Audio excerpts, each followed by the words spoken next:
तो hello guys, आप सबका स्वागत है मेरे YouTube channel master of maths में। तो आज हम चैप्टर 9 वृत्त 9.2 1 to 6 क्वेश्चन आंसर। तो हमने पिछले एक वीडियो में हमने 9.1 किया था। अब इस वीडियो में हम 9.2 करेंगे। वीडियो को अंत तक ज़रूर देखना। पसंद आए तो वीडियो को लाइक एंड सब्सक्राइब ज़रूर कर देना। तो चलो हम क्वेश्चन को शुरू करते हैं। तो क्वेश्चन पहला है, यहाँ 10.4 है, लेकिन जो नए सिलेबस है उसमें 9.2 है, तो ध्यान रखना। तो पहला क्वेश्चन है, 5 सेंटीमीटर तथा 3 सेंटीमीटर त्रिज्या वाले दो वृत्त दो बिंदुओं पर प्रतिच्छेद करते हैं तथा उनके केंद्रों के बीच की दूरी 4 सेमी है। उभयनिष्ठ जीवा की लंबाई ज्ञात करनी है। हमें उभयनिष्ठ जीवा की लंबाई ज्ञात करनी है और बीच की दूरी जो 4 सेंटीमीटर दी हुई है। तो चलो सबसे पहले हम वृत्त बनाते हैं। तो सबसे पहले हमने स्केल की सहायता से ये 4 सेंटीमीटर रेखा खींच ली। इसमें दिया हुआ है ना कि उभयनिष्ठ इनके बीच की दूरी, उनके केंद्रों के बीच की दूरी 4 सेमी है। तो 4 सेमी हमने ये रेखा बना ली। फिर हमें क्या करना है, इसमें दिया हुआ है 5 सेमी तथा 3 सेमी त्रिज्या वाले दो वृत्त, यानी एक यहाँ पे रख के 5 सेमी का बनाएंगे प्रकार और एक यहाँ पे रख के 3 सेमी का बनाएंगे। तो चलो हम पहले 5 सेमी का बनाते हैं। तो हमने ये आकृति बना ली है। अब हम आपको थोड़ा ये आकृति के बारे में बता देते हैं।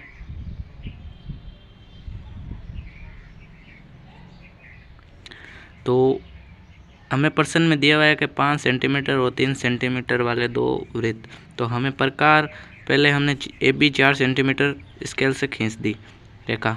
फिर हम प्रकार को 5 सेंटीमीटर खोल के, उसमें त्रिज्या दी हुई है ना 5 सेंटीमीटर, तो 5 सेंटीमीटर खोल के प्रकार को हमें बिंदु A पर रख के 5 सेंटीमीटर प्रकार को खोलना है। फिर यहाँ आपको एक वृत्त बना लेना है। ये बनाने के बाद फिर 3 सेमी वाले, फिर 3 सेमी हमें उस प्रकार को खोलना है और बिंदु B पर रखना है। B पर रख के एक वृत्त बना लेना है। वृत्त बनाने के बाद हमें ज्ञात करना है, वो क्या करना है, उभयनिष्ठ जीवा की लंबाई। उभयनिष्ठ जीवा कौन सी होती है, ये P एंड Q जो खड़ी होते हैं ना, वो उभयनिष्ठ जीवा होती है। तो ये ज्ञात करना है। और यहाँ 90 डिग्री का बन रहा है और हमारा ये AP 5 सेंटीमीटर हो गई। क्यों हो गई, क्योंकि हमें त्रिज्या दी हुई है 5 सेंटीमीटर और 3 सेंटीमीटर वाले त्रिज्या। और तो हमने पहले हम PB इनका निकालेंगे, इनकी दूरी निकाल लेंगे। फिर ये बराबर है तो इनको 2 से गुणा करा देंगे तो पूरी PQ की हमारे पास लंबाई आ जाएगी। तो चलो हम पहले जो दिया है वो लिख देते हैं। तो हमने दिया है वो यहाँ पे लिख दिया। अब हम आपको बता देते हैं जो दिया है। तो दिया है दो वृत्त आपस में दो बिंदुओं P और Q पर प्रतिच्छेद करते हैं, यानी एक ये वृत्त है, एक ये वृत्त है। यह P और Q पर प्रतिच्छेद करते हैं, यानी यहाँ पे और यहाँ पे बिंदु P पर प्रतिच्छेद करते हैं और यहाँ पे बिंदु Q पर प्रतिच्छेद करते हैं। फिर हमें ज्ञात करना है PQ उभयनिष्ठ जीवा की लंबाई, यानी ये P और Q इस पूरी की लंबाई हमें ज्ञात करनी है। तो हमने सबसे पहले हमने रचना की। तो नाम रचना लिखा, PA तथा PB को मिलाया, यानी PA तथा PB को मिला दिया। फिर AQ व AB को मिला दिया। फिर हमने उपपत्ति, यानी जो हम हल करते हैं उससे उपपत्ति कहते हैं। तो उपपत्ति वृत्त CA3, मतलब C का मतलब सर्कल, A कौन सा है, ये, और 3 मतलब इस वृत्त की त्रिज्या है। तो PQ जीवा है, इसलिए PQ AB का लंब है, यानी ये P और Q जीवा है और AB इसके क्या है, लंब, मतलब 90 डिग्री का कोण बना रहे यहाँ पे, ये लिख दिया। फिर PQ लंब AB, यानी PQ लंब किस पे, AB पे है। क्यों है, क्योंकि केंद्र से होकर जाने वाले जीवा को प्रतिच्छेद करती है, यानी ये आपके पर में है तो ये हो गया। तो फिर कोण PAB 90 डिग्री है, यानी बी ए कितने 90 डिग्री, तो ए बी लंब हो जाएगा पी क्यू के। यहाँ पी ए बी नहीं, पी बी ए, ये 90 डिग्री हो गया। तो चलो अब हम शुरू करते हैं आगे। अब सबसे पहले हम कौन सा त्रिभुज लेंगे, पी ए बी, ये त्रिभुज लेंगे, त्रिभुज पी ए बी में, क्योंकि यहाँ एक कोण समकोण है और ये हमारे पास कर्ण है, ये लंब है और हमें ये आधार ज्ञात करना है। तो हम इसमें पाइथागोरस प्रमेय लगाएंगे, उसके आधार पर पहले हम इसका ये निकालेंगे, फिर इनको डबल कर देंगे तो इसकी पूरे की लंबाई आ जाएगी। तो चलो पाइथागोरस प्रमेय। तो पाइथागोरस प्रमेय होती है कर्ण स्क्वायर बराबर आधार स्क्वायर प्लस लंब स्क्वायर, ये हो गया। कर्ण स्क्वायर क्या है हमारे, कर्ण ये ए पी का स्क्वायर बराबर आधार क्या है हमारे पास, ये आधार है पी और बी, तो पी बी का स्क्वायर प्लस लंब क्या है हमारे पास, ए और बी,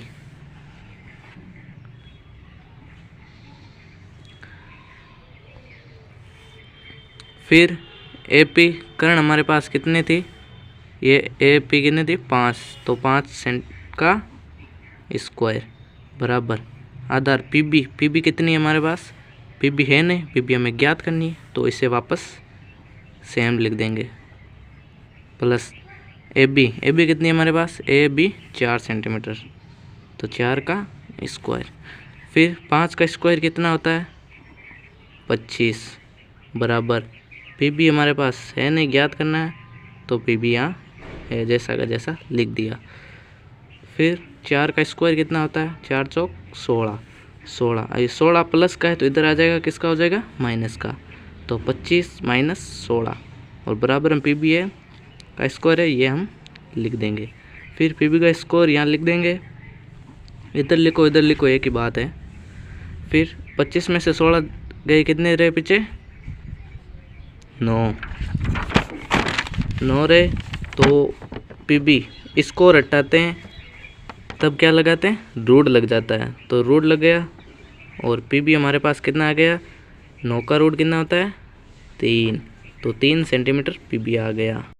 तो पी बी 9 सेंटीमीटर आ गया, तो हमें ये पी और बी ये मिल गए हमें 3 सेंटीमीटर। 3 सेंटीमीटर के हमें क्या पूछे है पी क्यू की लंबाई, यानी उभयनिष्ठ पी क्यू जीवा है इसकी लंबाई पूछी है। तो अब हम क्या करेंगे, अब हम लिखेंगे पी क्यू बराबर 2 इंटू पी बी। क्यों लिखा, क्योंकि जितना पी बी है उतना ही बी क्यू होगा, क्यों होगा ये बराबर है, तो हमें ये ज्ञात हो गई तो इसे डबल कर देंगे तो हमारे पास पी क्यू आ जाएगा। तो पी क्यू लिख दिया।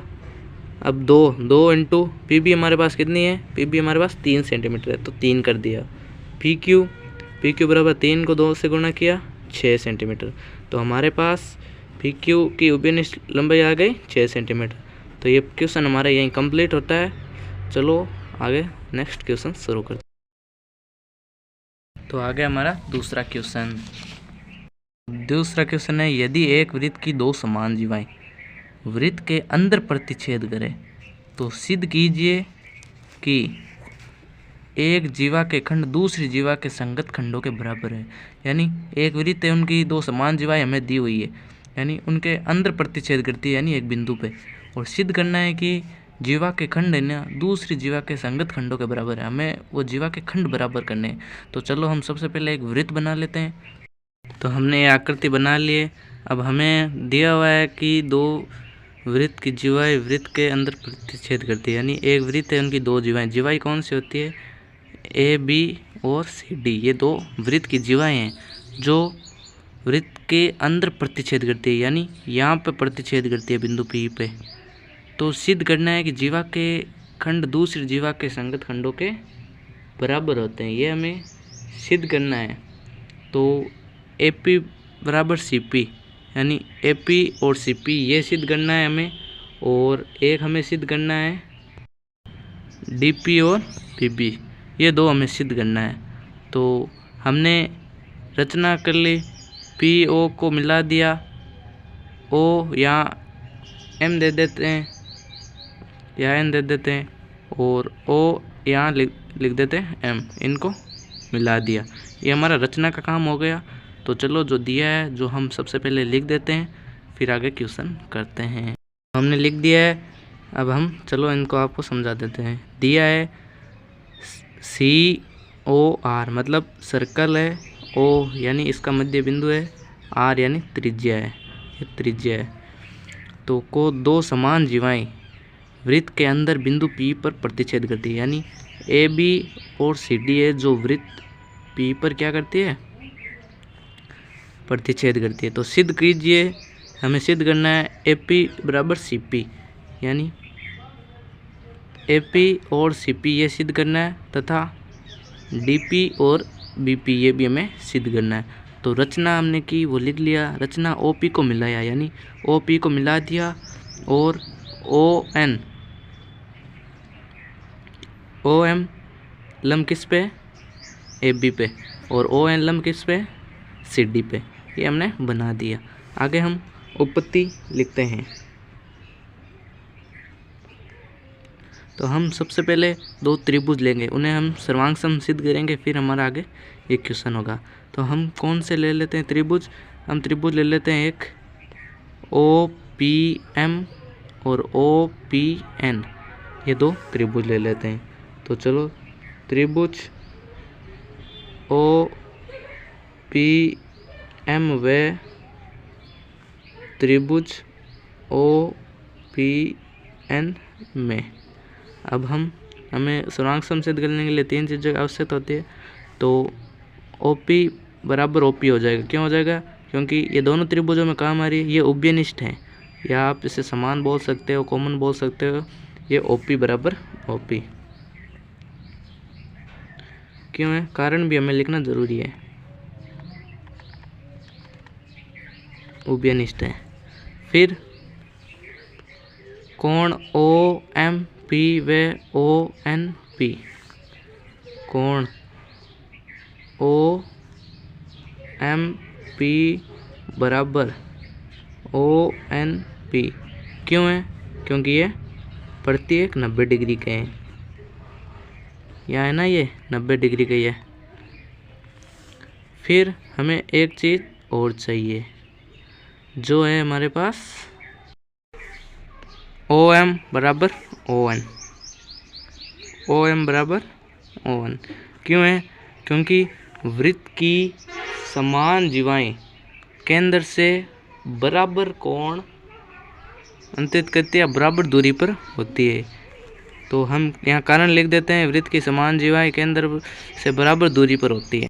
तो हमने लिख दिया कि वृत्त की समान जीवाएं केंद्र से बराबर दूरी पर होती है।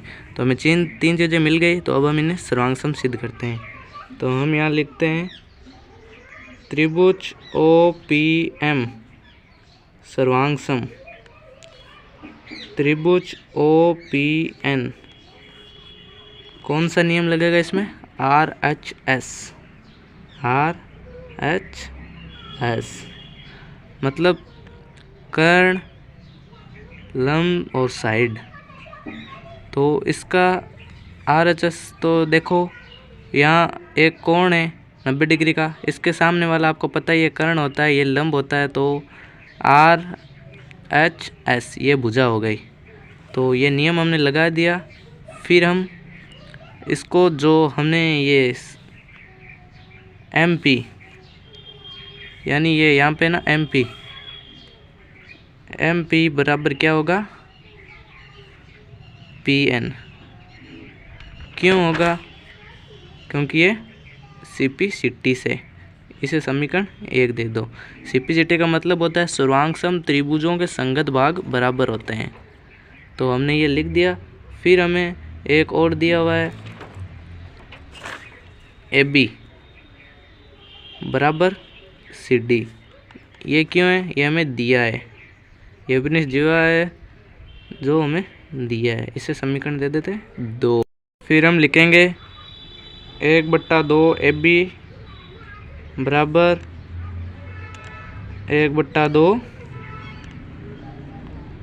CD। क्यों लिखेंगे? मतलब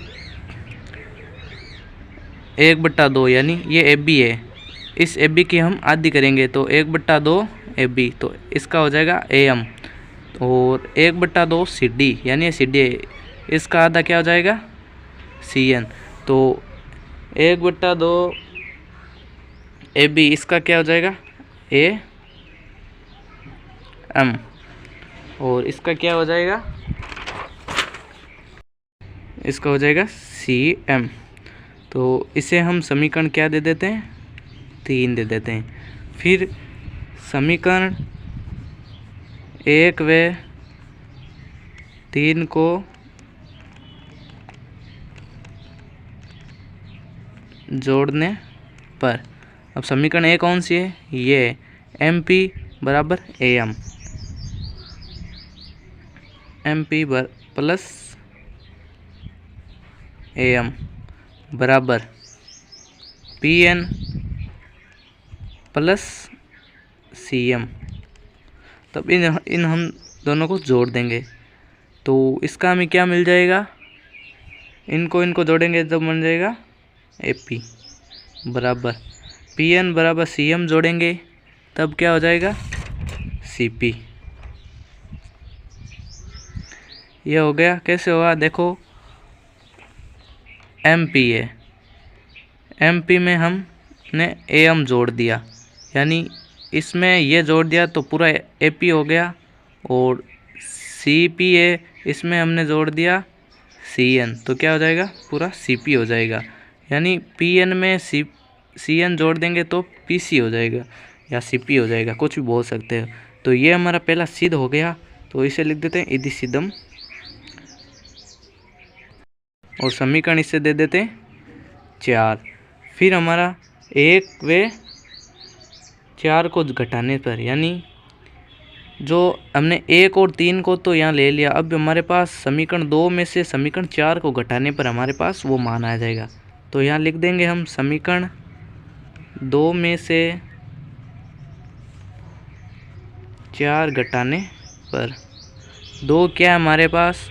AB बराबर AB में से हमें क्या घटाएंगे? 4 है, AP घटाएंगे माइनस AP बराबर, यहाँ समीकरण 2 यहाँ CD है और CD माइनस हो जाएगा, ये 4 है CP।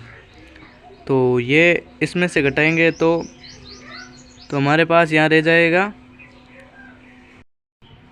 BP बराबर CD में से CP घटाएंगे तो हमारे पास रह जाएगा PD। तो हमारे पास ये भी हमें सिद्ध हो गया।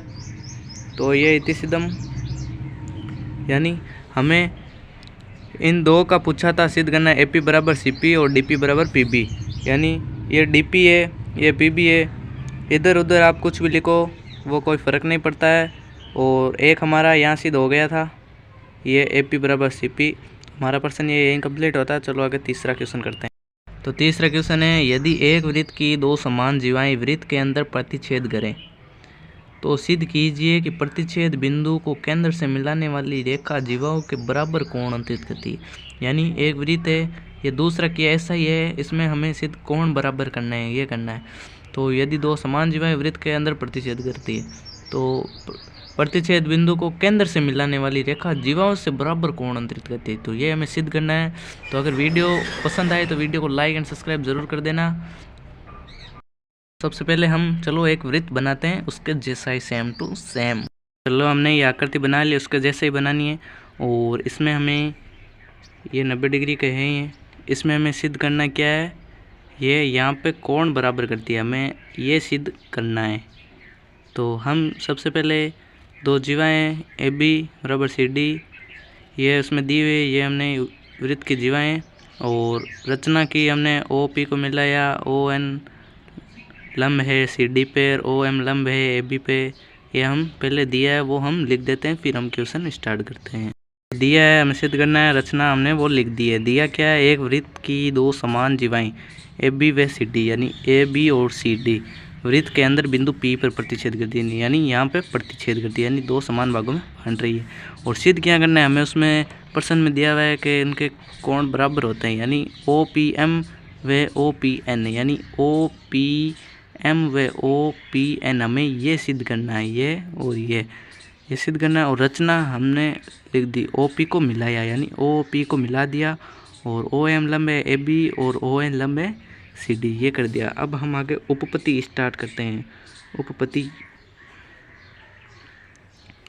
तो इसमें हम सर्वांग सम वैसे ही उस प्रश्न में किया वैसे इसमें करेंगे। हम दो सर्वांग सम त्रिभुजों को सिद्ध करेंगे। तो हम त्रिभुज ले लेते हैं, दो त्रिभुज ओ पी एम, त्रिभुज ओ पी एम व त्रिभुज ओ पी एन में, यानी ओ पी एन में ये दो त्रिभुज ले ले। इसमें हमें सर्वांग सम सिद्ध करने के लिए तीन त्रिभुजों की आवश्यकता होती है।